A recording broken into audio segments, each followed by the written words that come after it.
I think mistakes are part of the investment landscape. Warren and Charlie both try to spend a lot of time reducing mistakes, and that's a good place to spend your time.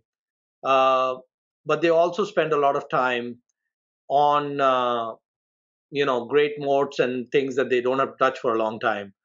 So the best thing you can do, the single greatest, uh, I would say, skill set you can bring to bear as an investor is patience.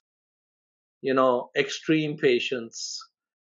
If you are a guy or girl who loves to watch paint dry, you will be a great investor. And Arvind, does your class love to watch paint dry? How many people love to watch paint dry? Please raise your hand. We got one paint dryer out there, man.